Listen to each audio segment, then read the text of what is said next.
The author has done a fantastic job of making it appeal to audiences outside the privileged circle of Islamicists, and she has to be commended for that. Thank you for the invitation to speak.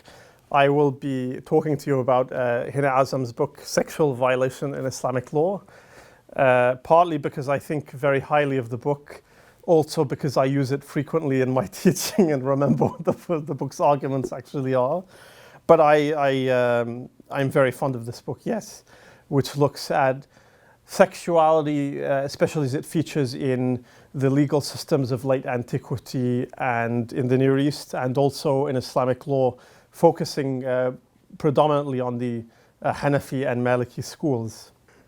The opening parts of the book, as well as framing this problem of sexual violation and sexuality in legal systems historically and conceptually, talks, especially in the early parts of the books, about how sexuality was conceived in legal terms in the legal systems of the ancient Near East and also in late antiquity.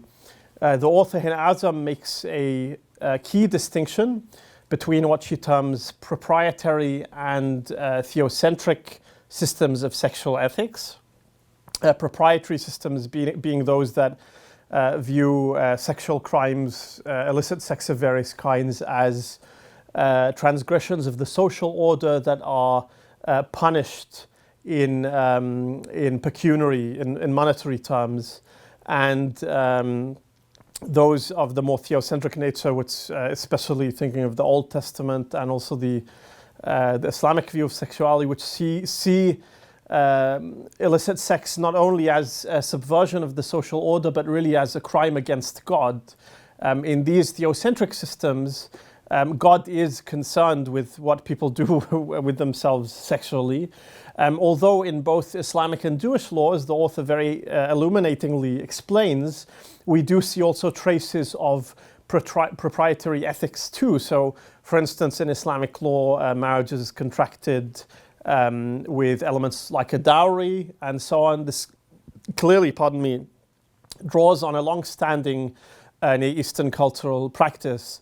But Islam and other theocentric ethical systems of sexual ethics then kind of go beyond and regard illicit sex as a moral crime that is punished preeminently by forms of, scourging, whether it's the flogging or stoning of the adulterer and what have you. And in later sections of the book, as well as studying the formative period of Islamic law, where all of the lots of early opinions about the punishment and detection of rape and so on are concerned. She then looks at the teachings of the Hanafi and Maliki schools in particular and how they develop over time.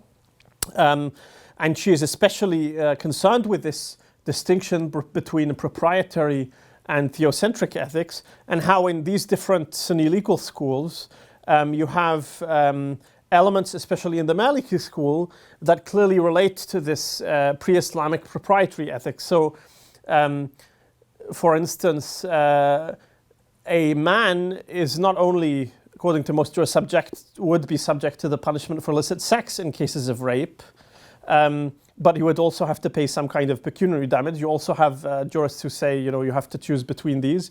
And the Hanafis, who treat it overwhelmingly as a moral crime, correspondingly say that there is no form of pecuniary compensation, for instance, for deflowering a virgin in cases of rape. Now, both the Hanafi and Maliki schools of law, of course, are ultimately theocentric systems of ethics.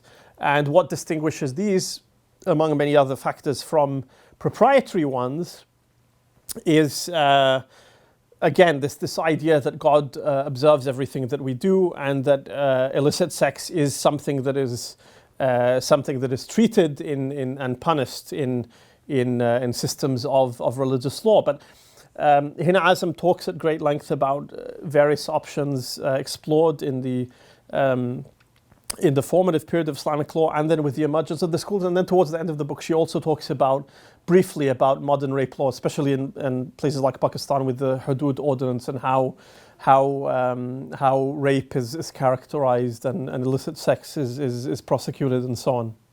This is, I've recommended to colleagues who teach on questions of family law or sexuality. This is a book for anybody interested in how humans have thought about sexuality. I really think, especially because it has this initial comparative section on whether it's ancient Near Eastern or Jewish or early Muslim discussions of sexual violation and the importance of consent or the irrelevance of consent.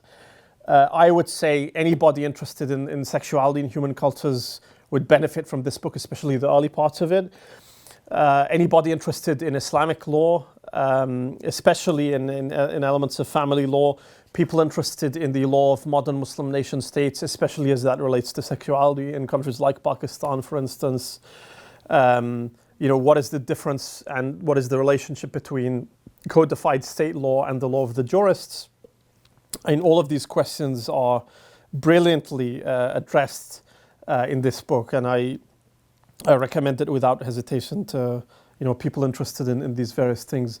I think anybody with interest in Islamic law will benefit greatly from this book, but I would also say the author has done a fantastic job of making it appeal to audiences outside the privileged circle of Islamicists.